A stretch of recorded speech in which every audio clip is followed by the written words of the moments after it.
Olá! Oi, Rô, boa noite. Oi, pessoal, boa noite. Boa noite, Adriana, tudo bem? Tudo ótimo, deu tudo certo, a gente está aqui juntas. Estou Pois chegando em Fortaleza, na verdade, estou me sentindo chegando. Deixa eu só arrumar aqui a tá, câmera direitinho. Chegando em Fortaleza hoje. pois não é? Seja bem-vinda! Você vai adorar essa terra quando você vier mesmo, de verdade, Ah, viu? eu já fui, eu só vou matar a saudade mesmo. Pois não é? Adriana, que bom ter você aqui. O pessoal acho que aos poucos está chegando, né? Aí para nos escutar. E aí, para quem está chegando agora, olha aí a Rosane dizendo que estava contando os segundos. Tenho certeza que ela vai adorar, né? E aí, gente, a nossa live hoje é sobre as mudanças, né? A gente vai falar um pouquinho sobre esse momento que a gente está vivendo, dessa mudança pela pandemia, né? E essa relação com a carreira. Então, a gente vai conversar um pouquinho eu e a Adriana. E aí, antes de começar de fato, né? Eu sempre me apresento um pouquinho para vocês. Então, se alguém não me conhece aqui, olá, Clarissa, Noemi também está aqui. Para quem não me conhece, meu nome é Roberta Cavalcante, eu sou psicóloga, também orientadora profissional de carreira e tenho feito algumas lives, né? Para a gente conversar um pouquinho sobre essa área que eu tanto gosto. Hoje eu estou com uma convidada para mim muito especial, que é a Adriana, e ela vai se apresentar daqui a pouco para vocês. Mas antes eu queria apresentar os livros dela, viu, Adriana? Eu trouxe Ah, que aqui, ó. legal. Para quem não conhece, né? Ó, o primeiro livro da Adriana que eu li foi esse aqui, Adriana. Eu não lembro É em que esse ano, mesmo. né? Eu não me lembro em que ano foi. Não sei se você lembra, né? Ó, Mudanças ah, de faz carreira. tempo. Deixa eu pegar, que eu vou pegar o meu também aqui, ó. Esse aqui eu Pronto. guardei de lembrança porque não tenho mais. Olha Esse aqui aí. só tá, esse aqui só tem na Amazon agora. Não tem mais fisicamente, só tem e-book. Então esse aqui é muito Pronto. legal. Mudou a capa, inclusive, né? Mas esse aqui, nossa, esse aqui tem história. E o Depois tu pode outro, até falar. Depois, se tu quiser, quando você for se apresentar, pode até falar deles, né? E tem um outro, né? podemos. E o outro é esse aqui, ó. Que eu tenho com duas capas, Adriana, porque tu depois fez outra, ó. Olha aí, ó. Ah, que Você delícia! Os escreveu dois. esse, né? Você escreveu esse, depois tu colocou É. um capítulo a mais nesse, não foi? Exatamente, Pois foi. é. Atualizei com um capítulo destinado à senioridade e trabalho, né? Porque a gente vai viver mais, né, Roberta? Ainda bem, e a gente vai continuar trabalhando. Então, E você sabe que eu não tenho mais esse exemplar, o primeiro, esse o aqui da capa meio cinzinha? É, não tenho mais, isso é uma raridade. E essa aquarela fui eu que fiz. esse aqui foi no congresso. Eu comprei num congresso que tu, né? Isso, isso mesmo. Mas o quê? Quando que foi esse, Rô? Deixa eu Em ver se eu tenho 2015. aqui. Ó, em 2015, você dedicou para mim em 2015, ó. Ai, que lindo! Né? Que legal! Então eu digo que Muito A bom. Adriana já está comigo há algum tempinho, viu, Adriana? É? Ah, que Assim, delícia! Esse daí, a primeira edição, eu já não tenho mais. certo. Mas eu tenho ainda um último exemplar físico que eu ainda tenho desse aqui, ó. Pronto. Mas vamos deixar para falar depois sobre eles. Vamos, né? Então, assim, eu acho que o pessoal está chegando devagar, então eu queria que a Adriana um pouquinho se apresentasse, falasse um pouquinho do percurso dela, da experiência. E assim, Adriana, a tua identificação, como é que essa área chegou na tua vida, né? Essa área de carreira, essa área de orientação profissional e carreira, tá bom? Olha, então eu vou contar uma breve história, que é o seguinte: eu me formei em psicologia e lá atrás, na minha época, a gente tinha uma forte influência da psicologia clínica. E o bonito mesmo era ser psicólogo clínico. E é lógico que dentro daquela proposta, eu me formei em psicologia clínica, fiz toda a minha formação em psicanálise, E aí eu comecei a ter uns conflitos ali com a minha supervisora em relação a alguns casos, e na época meio que ela me doutrinando na questão da psicanálise e tal, e aí eu não curti muito o jeito que ela estava conduzindo. Eu falei, quer saber, então, não quero mais trabalhar com clínica, porque me frustrou muito. Eu não acredito em coisas que, assim, que eu tenho que aceitar simplesmente porque é assim, porque foi dito que é desse jeito, se eu não estou convencida disso. E aí eu fiquei meio que viúva do Freud, né? Eu falo que eu escrevo isso no livro, que eu fiquei viúva do Freud e fui procurar, então, outra área de atividade, que foi minha primeira mudança na trajetória da minha carreira, né? Eu saí da clínica e fui para organizacional. Então, eu fui para RH. Eu entrei para uma consultoria que se chama Grupo Cato. Quem não conhece, né, o Grupo Cato, eu entrei lá como consultora júnior e cheguei à vice-presidência do grupo. Então, eu tive uma trajetória. Eu fiz a minha graduação em clínica, fiz uma pós-graduação em psicologia clínica, aí eu fiz o meu mestrado em psicologia social e do trabalho, e então eu fui para a Cato. Lá na Cato, eu saí como vice-presidente também, passei por praticamente todas as áreas, né, de negócios que a empresa tinha. Eu comecei como consultora júnior, fui headhunter, depois eu trabalhei com assessoria em recolocação. Lá eu fui convidada para abrir um canal, né, para ter um canal de orientação profissional. Nem se falava na época em orientação profissional e de carreira, e eu assumi lá a questão da comunicação com o mercado para falar sobre orientação profissional e de carreira. E nessa época, foi lá em 2000 e... quando caíram as Torres Gêmeas? 2000 e... Foi 2000 e... Pessoal, quando foi alguém? Para ainda que 11 de setembro de quando? Não, foi 2000 e... meu Deus. Bem, naquela época das Torres Gêmeas aí, se alguém lembrar a data, me diz. Aí eu resolvi sair lá 2001. Obrigada, Fábio, obrigada.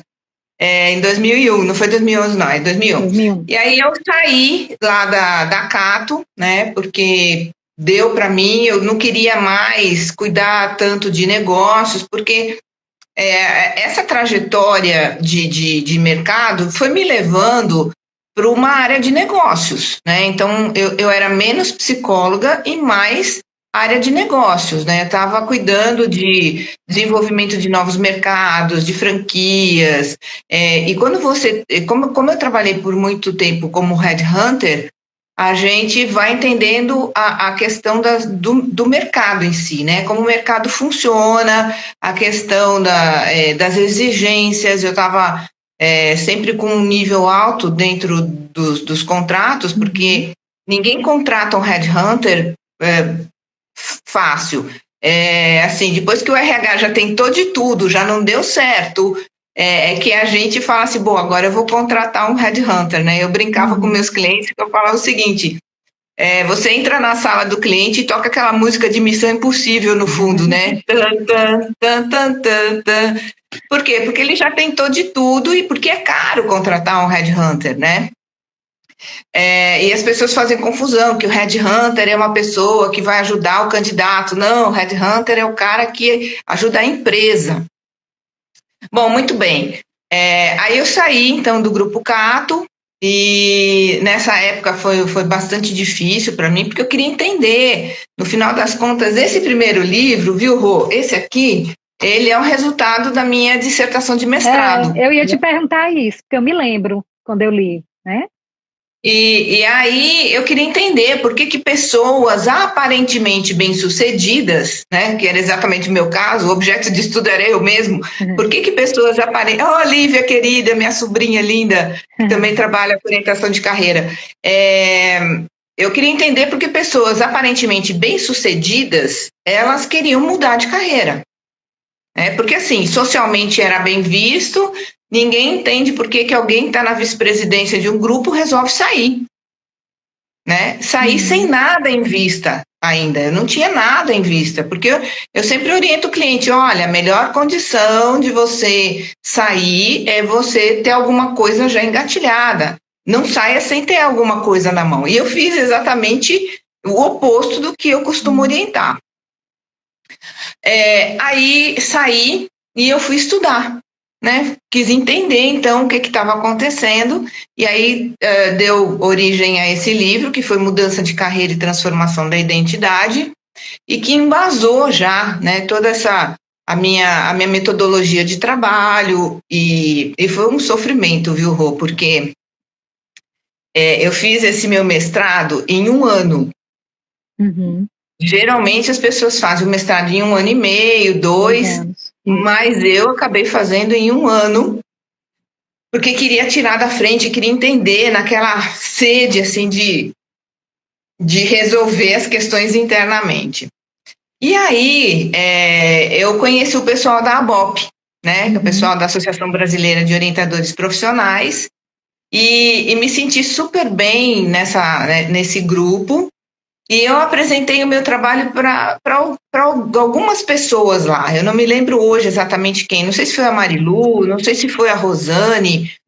Mas, enfim, elas falaram, Adri, você precisa publicar esse livro, né? Porque a gente não tem bibliografia brasileira tratando sobre isso. A gente tem muita literatura estrangeira, mas a gente não tem muita literatura brasileira. Ou seja, e a gente sabe, a gente que trabalha com orientação de carreira, que os mercados são diferentes. Então, a cultura americana é diferente, as regras do mercado de trabalho são diferentes da Europa, nos Estados Unidos, enfim, é tudo diferente. E a gente não tinha muito essa referência literária da cultura do Brasil e das necessidades da gente. E eu meio que sofri com uma síndrome pós-parto, porque eu olhava para a minha dissertação, Rô, e eu falava assim, gente, não quero mais te olhar, eu já cansei, já não quero mais te ver, tá horrível, né? Eu achava o filho feio. E aí, mas as meninas falaram, não, tem que publicar, tem que publicar. Eu falei, então, ok, vai, que seja, que vá, vamos publicar. E aí foi o primeiro livro, né, com essa dor do pós-parto, achando o filho feio, achando que podia ser melhor, mas também me disseram, olha, Adriana, é o seguinte, nunca vai estar bom, né? Sempre é assim, né, Adriana? Sempre é assim, né? Nunca tá bom, nunca vai estar bom, e depois que você lê, talvez você ache que tem defeito, ou que passou alguma coisa que você não viu, mas você publica, e aí você publica o segundo. E foi isso mesmo, né? E hoje eu recomendo. Você vai, escreve primeiro, lança e manda bala. Hoje eu olho com muito mais carinho para esse filho, né? Aprendi muito no meu mestrado, todas as teorias que fundamentam. Então, eu aprendi muito e foi a partir dessa dor, né? Dessa dor do primeiro livro que eu acabei fundamentando toda a metodologia do meu trabalho. Então, chega de falar, deixa eu deixar você falar, porque a pessoa fala demais. Não, mas é sempre bom te ouvir, viu? E eu acho que muita gente que não lhe conhece aqui, né, acho que é muito legal. E eu fiquei aqui pensando nesse segundo livro. O segundo livro eu já indiquei para várias pessoas, já tive grupo de supervisão que a gente, né, estudou sobre esse livro. Acho que muitas pessoas, pelo menos aqui em Fortaleza, conhecem, né, esse livro. E eu acho a grande valia desse segundo livro que você publicou é porque você traz a partir da tua história, né? Você fala do teu processo, né, nesse segundo livro, e daí você traz alguns casos que você acompanhou também, né, assim, na prática, traz fundamentação teórica, traz coisas práticas, né, de intervenção, de formas do que você pode utilizar. Então, Adriana, eu acho muito bom. Mas esse também do mestrado, eu vou te dar um feedback, né, assim, faz muito tempo que eu li, mas eu amei, porque tu falou sobre teoria dos papéis, sobre identidade, tu traz uma contextualização sobre a identidade, que é uma coisa que eu acho que é muito importante quando a gente trabalha, né? Assim, e os papéis sociais que você traz, né? Daí a gente vê a questão do trabalho, da carreira. Eu gostei demais desse livro, viu? Assim, foi Ai, que lindo. né? E até o nome, quando você traz mudança de carreira e transformação na identidade, eu acho esse nome assim que tem muita relação com o que a gente faz, né? Mas, Rô, você sabe que isso eu vi na prática, assim, na mudança física mesmo das pessoas, o quanto elas acabam sofrendo. Olha, só quem passa por esse sofrimento de uma inadequação no trabalho é que sabe a dor que é. Então, quem não vive isso, né, quem não sente esse sofrimento, dessa inadequação, de sentir um sentimento de ter fracassado muitas vezes, de ter falhado na vida, é um peso muito grande, né? E todos os casos, nossa, eu já atendi, eu vou dizer, eu perdi as contas, mas mais de 5.000 pessoas ao longo da minha vida. Eu tenho 30 anos de carreira, né? Então, eu já atendi mais de 5.000 pessoas, assim, sem medo de errar, né? Sim. Então, a gente vê o sofrimento, né? De quem passa por isso. E eu vejo a transformação mesmo na postura, no jeito de ser. Tem até um relato no primeiro livro, que é um dos casos que eu atendi, que eu acompanhei para a dissertação, que era uma moça que era advogada, ela prestou o serviço público e no final ela conta que ela olhava as fotos dela quando ela era advogada e era como se ela tivesse um peso assim nos ombros e a fisionomia pesada, e depois quando ela mudou para fazer alguma coisa que tinha aderência com os valores, com o sistema de crenças dela, ela mudou na aparência, ela se sentia mais leve, ela estava mais bonita nas fotos. Então, existe realmente uma transformação. E aí a gente pode fazer uma comparação mesmo com a transformação da borboleta, né? Quando ela sai de ela deixa de ser uma lagarta e passa a ser uma borboleta. Isso mesmo. A Lívia está falando aqui, é muito sofrido mesmo. Larguei um concurso público que foi punk, mas valeu cada noite mal dormida. É isso aí, Lívia, querida. E ela é minha sobrinha linda e resolveu atuar na área de orientação de carreira também. Tenho uma admiração enorme por ela. Muita gente colocando aqui do seu livro, que é maravilhoso, que é top. A Lívia também colocou a questão da dissertação dela um pouquinho em cima, ó. Quando leio minha dissertação, eu sempre penso, por que escrevi dessa forma? Isso está horrível, né? Sempre é assim, né? E aí, é uma autocrítica muito grande, né, Rô? A gente faz uma autocrítica, e eu dizia, na época, né, quando eu fui publicar, que a gente sente uma dor no peito, não é uma coisa fácil, não, porque quando você comenta a ideia de outras pessoas, você está num lugar de conforto, de certa forma. Sim. Quando você escreve o seu livro e publica o seu livro, é você que está se expondo, as suas ideias, o seu pensamento, o seu jeito de ver o mundo. E até eu brincava assim, gente, eu estou me sentindo nua, porque assim, as pessoas estão me conhecendo por dentro, né? Que é o meu jeito de pensar, como é que eu me posiciono diante das situações, né? Então a gente se revela muito quando a gente publica um livro, né? Verdade. Mas também junto vem um amadurecimento, e aí depois disso você fala, gente, o que vier tá valendo e vamos embora. Mas eu lhe digo que são leituras muito importantes, viu, para nós que trabalhamos na área. Tem a Juliana perguntando aqui que livro é esse, deixa eu só mostrar para ela. Juliana, a gente está falando desse livro, tá? É o primeiro livro da Adriana, e a gente tem esse outro também. Depois que alguém tiver interesse, eu posso mandar pelo meu Instagram, tá? Adriana, você está falando de sofrimento, vamos falar um pouquinho desse momento que a gente está vivendo, né? Assim, lembrei aqui, né? Como é que você enxerga, como é que você percebe, você que trabalha nessa área, né, de carreira de trabalho, como é que você percebe, assim, o impacto da Covid, né? O que é que você tem percebido, que leitura você tem feito, né, no mundo do trabalho?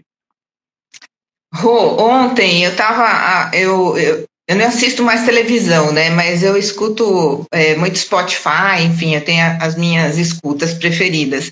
E eu ouvi uma frase do Goethe que é o seguinte: é urgente ter paciência. ser paciente. E eu acho que essa frase do Goethe, ela resume um pouco o momento que a gente está hoje. Para a gente não correr o risco, e eu acho que esse é um cuidado que a gente tem que ter quando a gente trabalha com carreira, de não se precipitar para ficar fazendo previsões futurísticas, porque a gente está no meio do olho do furacão, e quando a gente está no meio do olho do furacão, a gente não tem uma visão muito ampla, né, e muito segura daquilo que está acontecendo. Verdade. Então, é urgente ter calma, é urgente ter paciência, né? Esperar um pouquinho a poeira baixar, porque está todo mundo meio enclausurado, a gente não tem mais aquela relação que a gente costumava ter com as pessoas. Verdade. Tudo está muito em ebulição, tudo muito rápido.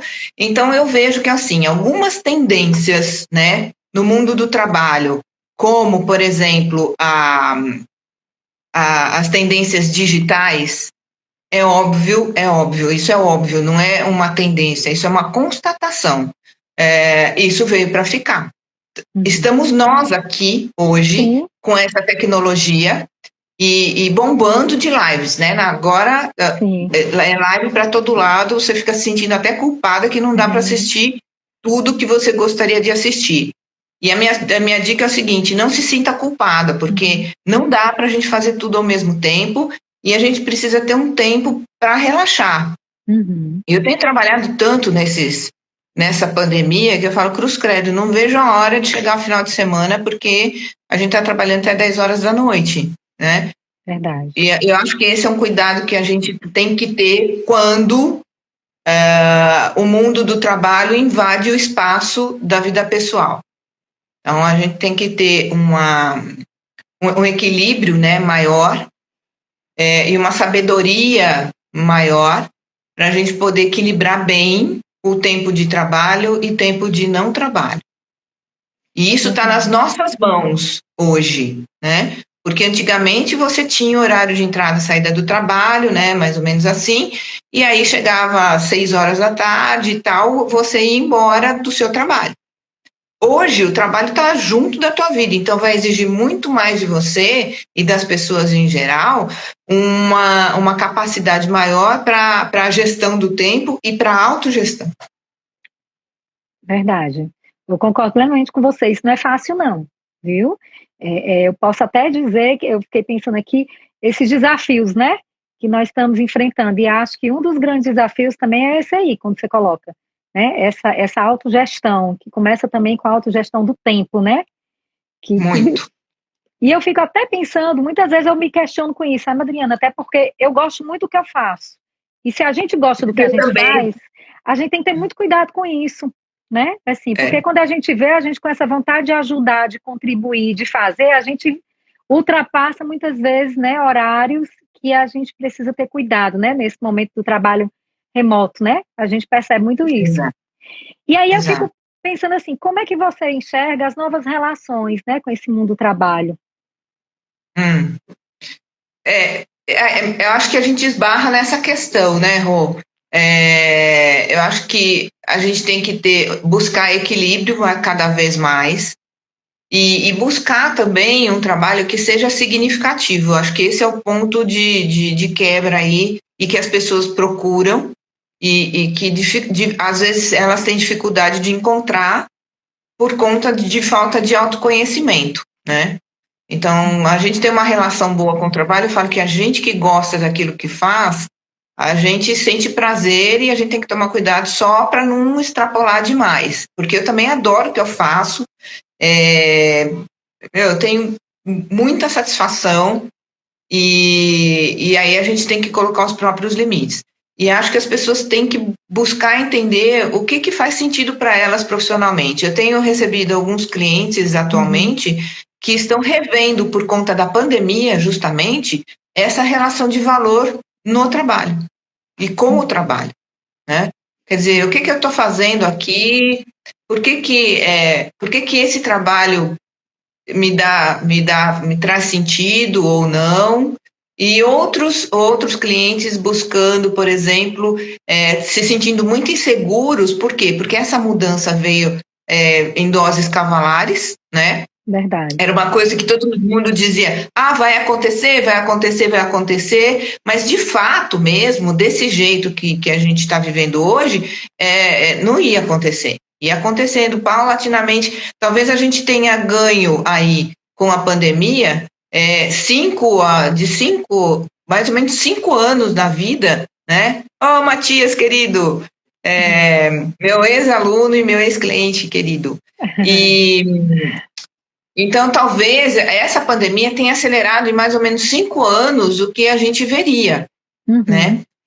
Que por um lado é legal, putz, é muito legal. Por outro, a gente ainda está num terreno inseguro, né?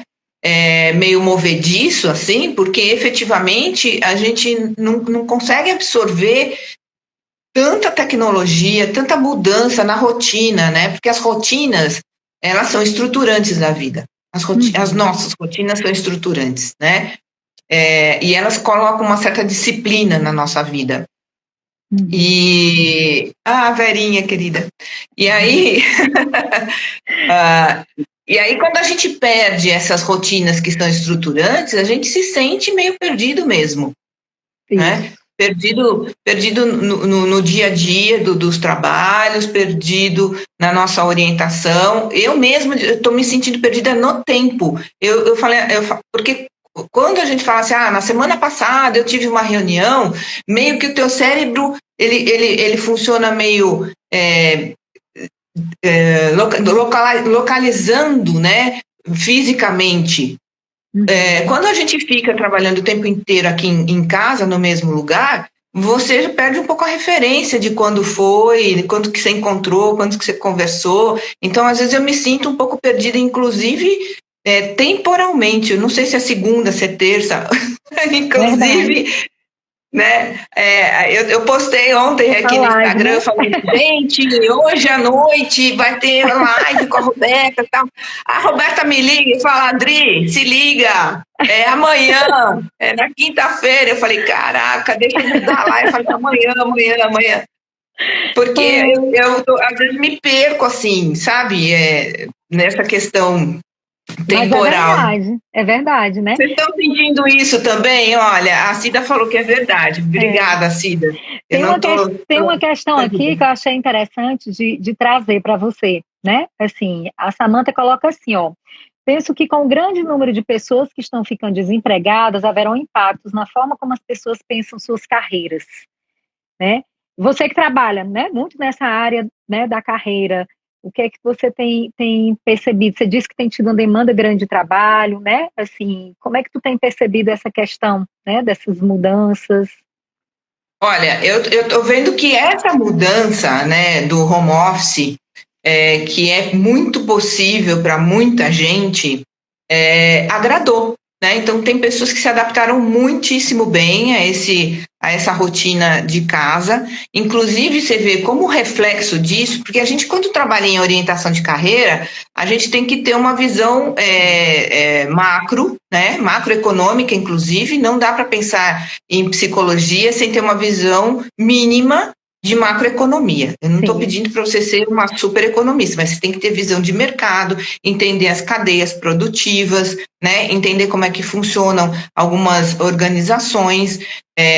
E o que tem acontecido? Olha só que curioso, né?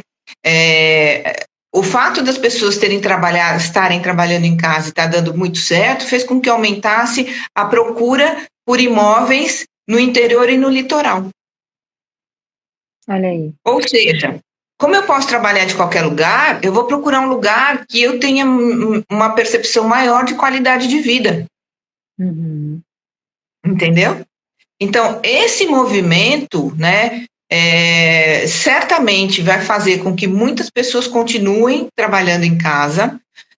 Algumas organizações, a XP, por exemplo, já anunciou, está na mídia, e ela declarou que assim, o pessoal não volta mais para a empresa, né? Elas vão continuar trabalhando em home office, isso por determinação da empresa. Veja bem, não é que assim, eu quero ficar em casa.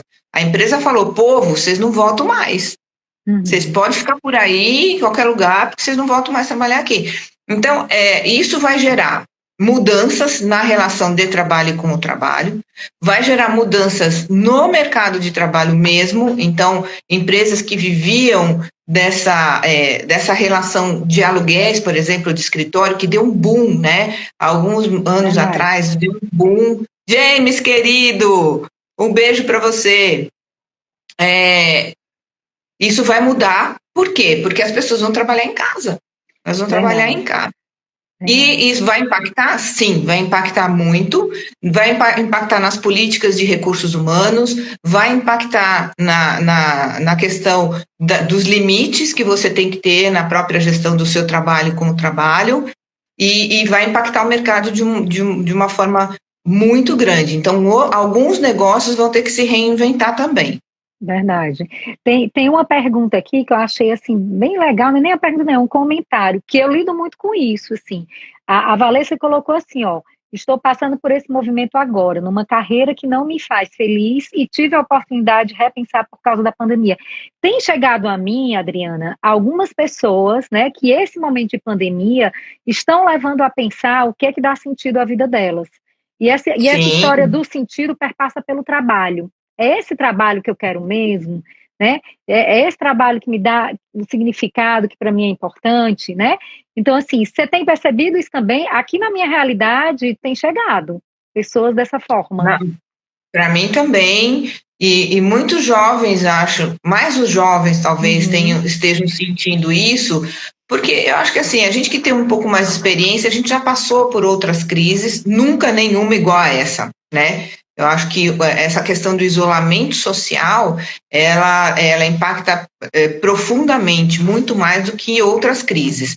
Mas a gente sabe que vai passar. Mas para muitos jovens, essa relação traz um pouco de insegurança e faz com que eles pensem no valor mesmo, né? Porque o que faz, muitas vezes, com que a pessoa se sinta perdido na relação de trabalho com o trabalho, é a perda do significado daquilo que ela faz. E eu até digo no meu livro, né, Rô, você que leu, que eu digo que assim, chega um momento que você está no trabalho e fica pensando, cara, o que eu estou fazendo aqui? O que eu estou fazendo aqui? E essa pergunta, o que eu estou fazendo aqui, ela começa a aparecer no meio da reunião com o seu chefe, no meio de uma reunião com o cliente, né? E aí você fica perguntando, cara, o que eu estou fazendo aqui? Querida, eu vejo. O que eu estou fazendo aqui? E quando essa pergunta, o que eu estou fazendo aqui, começa a ser recorrente, é porque a luz amarela já acendeu mesmo, né? Por quê? Porque o significado do seu trabalho, ele deixou de existir. E aí vai dando uma sensação de insatisfação, de insegurança, muitas vezes porque eu não sei o que fazer depois daquilo lá, né? E essa pergunta, se ela está acontecendo, se liga, porque a coisa está feia. É verdade. E você traz a questão dos jovens, né? Os jovens que estão, eu fico pensando, os jovens que estão saindo da universidade, né? Lidando com esse momento inseguro, instável, né? E tem uma pessoa que fala aqui, acho que foi a Márcia, que ela falou do jovem de primeira escolha, né? Eu vou até dizer a Márcia que eu vou falar nisso segunda-feira, né? Esse jovem que está na primeira escolha nesse mundo tão incerto, né? Ela fez uma pergunta aqui que é o seguinte, ó. Cadê? Considerando o contexto atual, o que você diz dos adolescentes que estão nesse processo de primeira escolha, né? Assim, lidando com essas mudanças todas, né? Eu não sei o que é que você pensa, Adriana, mas se eu fosse responder, viu, Marcinha, eu diria que o que eu tenho trabalhado com os jovens de primeira escolha é o aqui e agora. Para mim, o futuro é aqui. Né? É tentando trazer e contextualizar no momento aqui agora, porque está tudo tão ainda instável e inseguro que a gente não tem certeza. E aí, o que é que a gente vai dizer para esse jovem? Mas é trazer ele aqui no momento, tentar entender a angústia, tentar trazer as questões que ele traz, tentar contextualizar, né? Porque assim, você vai olhar para o futuro, mas tem tantas coisas que nós também assim não sabemos, que a gente também não sabe como é que vai ser. Tem coisas que a gente infere, né? Mas aí o que é que tu pensa sobre isso, Adriana? Essa do jovem. Eu penso o seguinte, que talvez a gente tenha que trabalhar a questão da não permanência, né? Que é um conceito que a gente fala do não permanente, do dinamismo, das mudanças constantes, mas na hora que a mudança chega perto de você, você fica desesperado. e que as escolhas elas não são para sempre e que a gente vai ter muitas carreiras ao longo da vida. Então, a gente ainda vive no modelo mental em que eu me formo, tenho uma profissão e eu vou tendo atividades profissionais que são relacionadas com a minha formação acadêmica. Não é mais isso, né? A gente tem visto que cada vez mais os processos seletivos se abrem para pessoas independente da formação acadêmica que ela tenha. Então, pode ser advogado, engenheiro, farmacêutico, enfim, N profissões, e ele vai trabalhar numa área completamente diferente, o que é muito legal, né? Porque meio que você viraria meio um refém da tua formação acadêmica. Cara, tem engenheiros que são excelentes profissionais de recursos humanos, tem médicos que são músicos, então você vai muito além da sua formação. Então eu penso o seguinte, vai tentando, vai fazendo, né? Vai se divertindo com aquilo que você vai aprendendo, ao invés de ficar traçando uma trilha rígida para você, né? E se punindo porque não está conseguindo chegar naquele... se diverte com o seu trabalho. Você está gostando? Se permita, né? Vai conhecer, deixa um pouco esse mindset. É muito difícil? É muito difícil. Por quê? Porque a família ainda, geralmente muito tradicional e com pouco conhecimento de mercado, acaba prestando um desserviço para o seu filho. Adriana, excelente o que você está dizendo, porque é isso aí mesmo, né? Às vezes eu escuto os pais colocando coisas para os jovens em cima das representações dele de crenças que parou num momento lá atrás, quando eles fizeram a escolha deles, que às vezes a vontade que eu tenho de perguntar é assim, pergunta ao seu pai onde foi que ele fez essa pesquisa, onde foi que ele leu sobre isso, né? Porque quando é coisas que eles não querem que os filhos sigam, né? Ou eles acham que não deve ser, né? Mas você está trazendo uma questão que eu acho que é fundamental. E a Rejane trouxe aqui, a Rejane foi uma ex-aluna minha muito querida, e ela diz assim, ó, já estou com 50 anos, ainda uma menina para mim, né? E já estou na terceira carreira. E assim, aquela visão de que eu vou me formar, e isso vai ser a vida inteira, né? A gente precisa levar a pensar e a desconstruir isso, porque nós mudamos, né? A gente vive num mundo de mudança, né? Gente, pensa bem, isso é história da Idade Média, é conto de fada isso, é um conto de fada. Vocês acreditam em conto de fada até hoje? Se você acredita, a gente está num cenário complicado, porque isso não existe. As pessoas vão vivendo à medida que elas vivem, e é isso que eu falo um pouco na minha teoria, a teoria que fundamenta o meu trabalho, que é a teoria sócio-histórica. O que diz a teoria sócio-histórica? Ela diz o seguinte, que a sua identidade vai sendo formada à medida em que você se relaciona com o mundo, tá certo? Por que no século XIX a gente não tinha blogueira? Por quê? Porque não tinha um ambiente que favorecesse o desenvolvimento dessa atividade. Então, ninguém que tivesse lá no século XIX falasse assim, eu quando crescer quero ser blogueira. Agora, hoje, você pega um moleque de 4 anos de idade, você pergunta o que ele quer ser, ele já quer ser blogueiro. Por quê? Porque as relações com o mundo e as suas experiências com o mundo é que vão te permitir conhecer coisas novas, né? Experiências novas. Então, às vezes me falam, Adri, você acha que eu devo, nessa entre-safra, entre um emprego e outro, aceitar uma vaga temporária? Claro!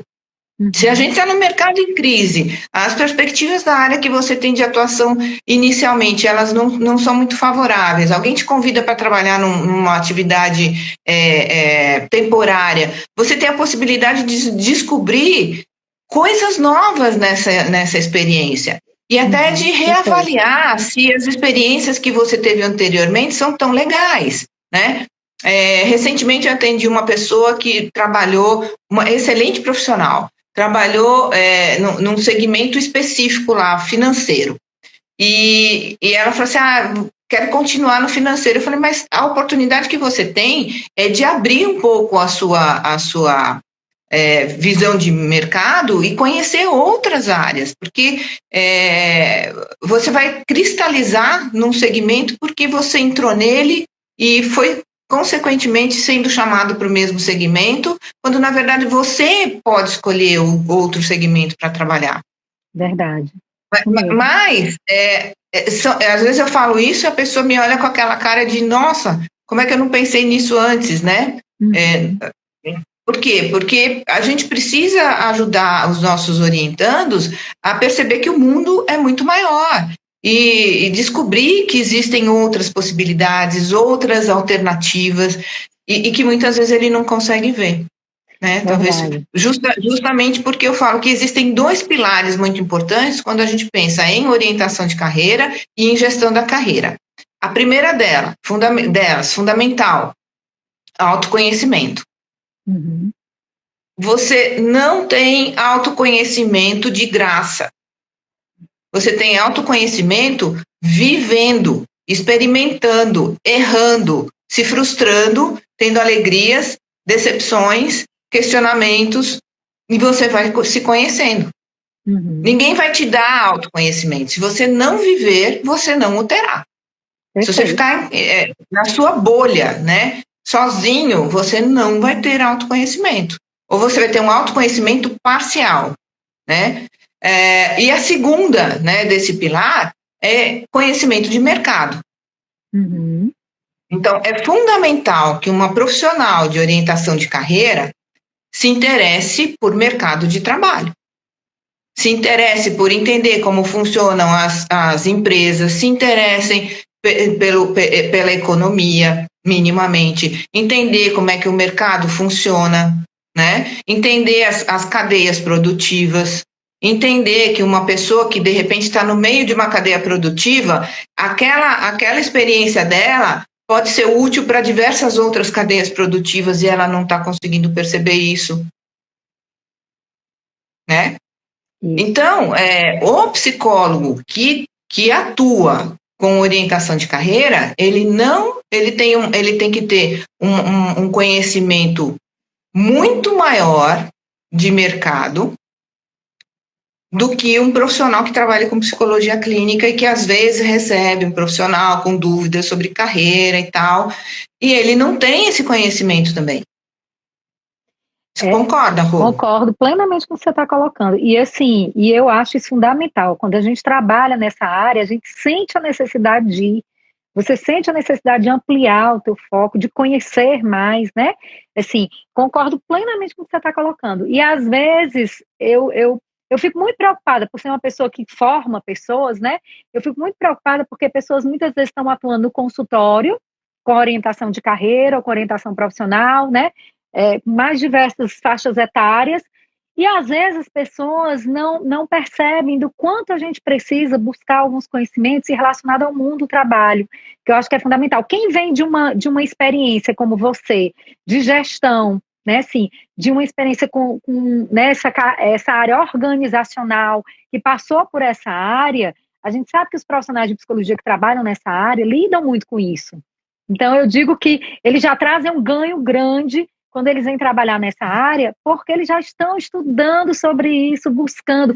Mas quem é profissional dentro da área clínica, que vai trabalhar com orientação profissional e carreira, que não passou nenhuma vivência dessa, nunca entrou numa empresa, nunca trabalhou com isso, eu digo, a gente precisa ter uma formação e um conhecimento que busque isso, não é?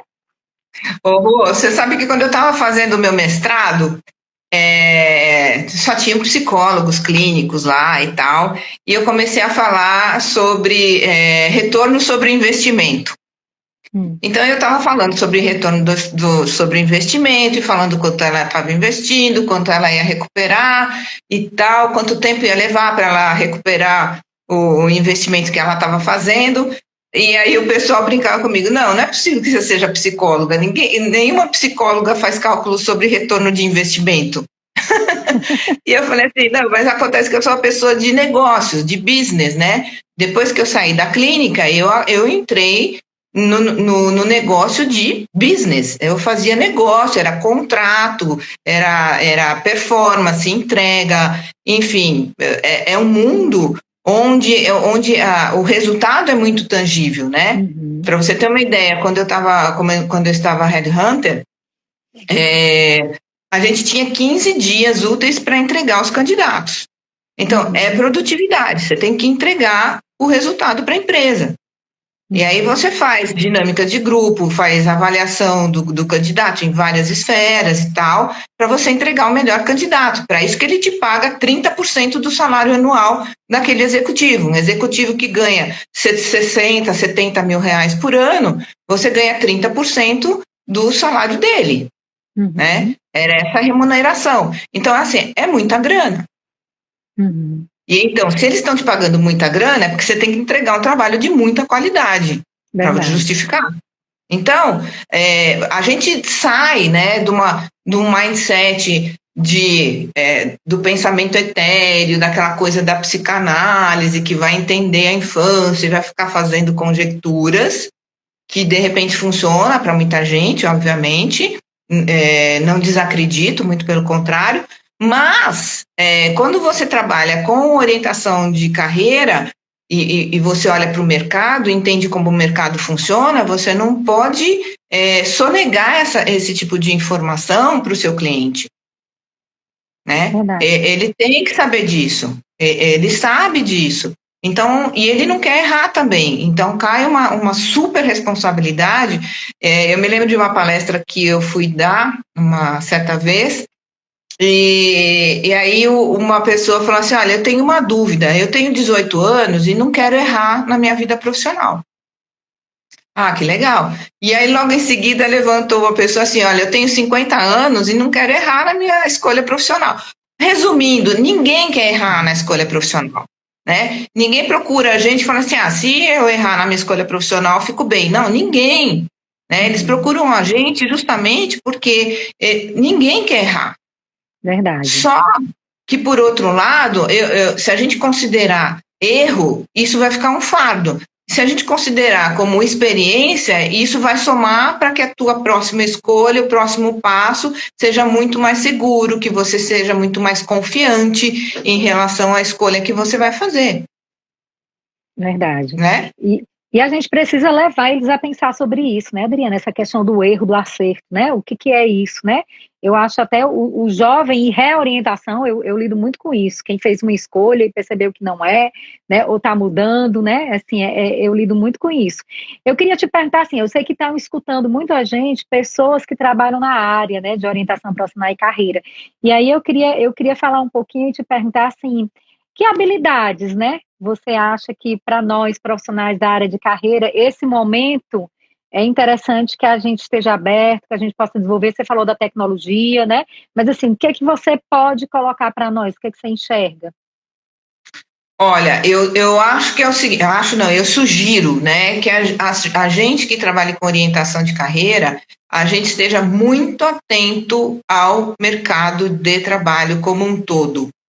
Então, fazer leituras, né, discutir o mercado de trabalho, ler, fazer leituras de pontos de vista diferentes para você não ficar seduzido por apenas uma leitura de mercado. Entender, por exemplo, outro dia eu estava conversando com alguns colegas e falei, cara, é o seguinte, tem áreas que estão sofrendo muito, e é verdade, mas tem muitas áreas que estão surgindo oportunidades novas. Então, quais são essas áreas? Onde está crescendo? Procura se informar, levanta pesquisas. Então, por exemplo, a gente brinca, né?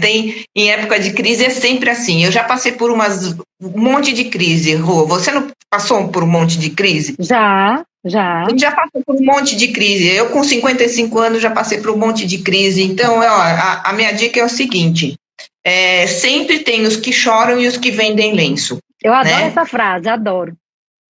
Então é o seguinte, quem está vendendo lenço, nós que trabalhamos com orientação de carreira, a gente não pode ficar conformado e falando, realmente o mercado está difícil, agora não é hora de você fazer nenhum movimento porque o mercado está ruim. Isso não é um discurso de um orientador de carreira. Isso não é um discurso de um profissional que faz orientação profissional de carreira. O que a gente tem que ver é se antecipar, né, muitas vezes a essas angústias, entender quais são os mercados em nível global que estão positivos. Vai olhar um pouco a Bolsa de Valores, vai ver em termos de macroeconomia, a revista Exame, por exemplo, a Época Negócios, vai vendo quais são os segmentos que estão positivando nesse momento, né? E eu sempre posto no meu Instagram. Pesquisas, né, que várias empresas acabam me fornecendo e dou essas dicas. Olha, qual o mercado que está aquecido, quais são as 10 profissões que estão mais em alta, quais são as empresas quais são as vagas que estão mais sendo solicitadas nos últimos tempos. Então, a gente tem que olhar quem está vendendo lenço. Isso. E buscar dentro dessa cadeia de quem está vendendo lenço, de que maneira a gente pode ajudar os nossos orientandos a entender que existe outras oportunidades que muito provavelmente ele não sabe. Por quê? O que faz a empresa com o profissional? Faz com que ele fique olhando todo dia para o problema daquela empresa e para o negócio daquela empresa. E aí muita gente tem dificuldade, inclusive, de se vender, porque ele vende a empresa onde ele está, e não ele mesmo. Então, olhar para ele mesmo, entender quais são as competências que ele tem, de que maneira essas competências podem ser aplicadas em outras cadeias produtivas, em outros segmentos de mercado. Muitas vezes ele tem dificuldade de perceber isso sozinho. Né? E a gente tem a obrigação de ajudar ele a pensar em outras oportunidades, em abrir o leque de percepção dele sobre o mercado. E isso exige da gente informação, estudo, dedicação, atualização constante, leitura, né? E isso é fundamental. Eu concordo plenamente com você e tô adorando te escutar isso, Adriana. É assim, porque eu acho que isso é fundamental, né? Eu sempre vejo... Paulinha Midori, deixa eu ver, Paulinha Midori, ela escreveu o que ela escreveu? O dela é a Adriana. Paulinha Midori foi minha aluna querida. A Paulinha está no vagas.com. Vagas.com é uma das empresas que tem pesquisas, tem muitas informações lá, vale a pena seguir. Então, conhecer muitos sites de vagas, vai ler vaga de emprego para você entender qual que é a demanda do mercado.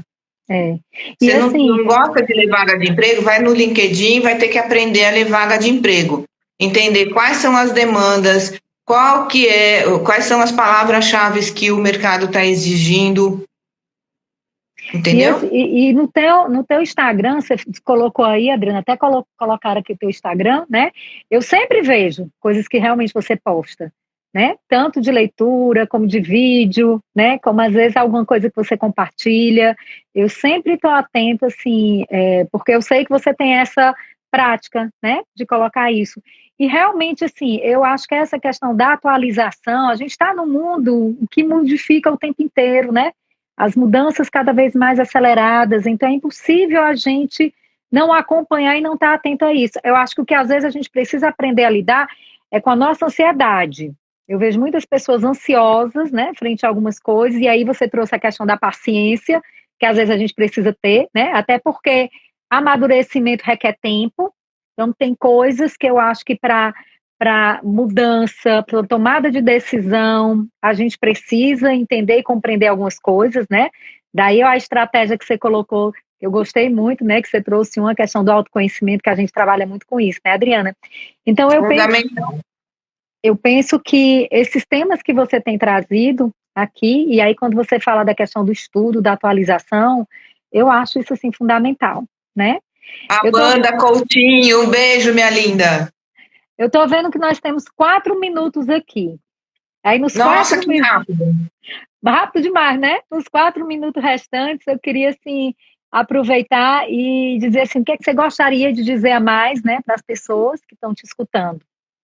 Puxa, eu queria mandar um beijo para a Verinha, para a Amanda, para o James, querido, que entrou aqui, para Renata Alcaide, minha parceiraça lá na SPM.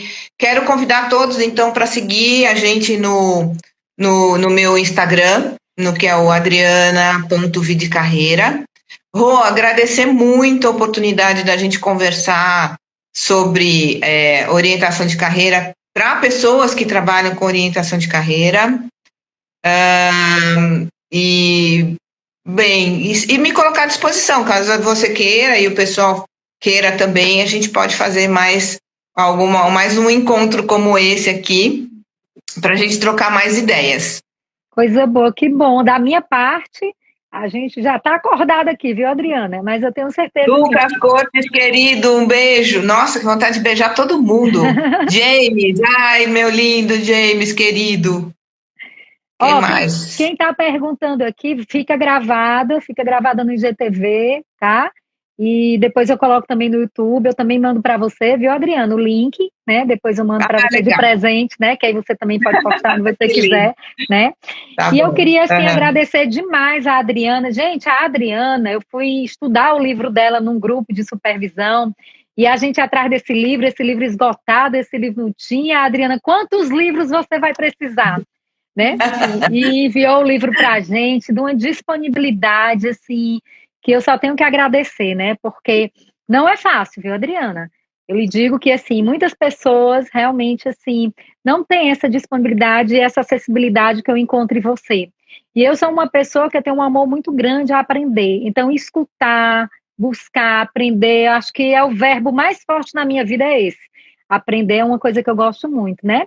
Então, eu quero dizer a você que eu aprendi muito hoje, eu acho que quem está aqui também, né, pelos comentários que eu estou vendo, lhe agradecer demais, né, por essa oportunidade, por você ter aberto um tempinho aí na sua agenda para a gente, né, para lhe escutar, e com certeza, sim, se você tiver outro espaço, a gente pode tentar ver, né, outra live mais lá na frente para a gente conversar, para mim será um prazer muito grande, viu? Queria aproveitar e agradecer a todo mundo que fez comentário, que participou, né, assim, que conhece você, que me conhece, né, assim, que tirou um tempinho para estar aqui com a gente, né, e de coração mesmo, gente. Um beijo bem grande a todos, né, uma boa noite, Adriana, para você também, viu? Obrigada, Rô, querida, obrigada a todos que vieram, carinho enorme e até a próxima, viu? Porque essa daqui foi a minha estreia aqui no Instagram. Eu espero que tenha sido uma estreia muito boa, não foi? Ah, eu adorei, só achei que passou rápido demais. Passa muito rápido mesmo, viu? Vou colocar os livros da Adriana, vou colocar assim direitinho, tá, gente?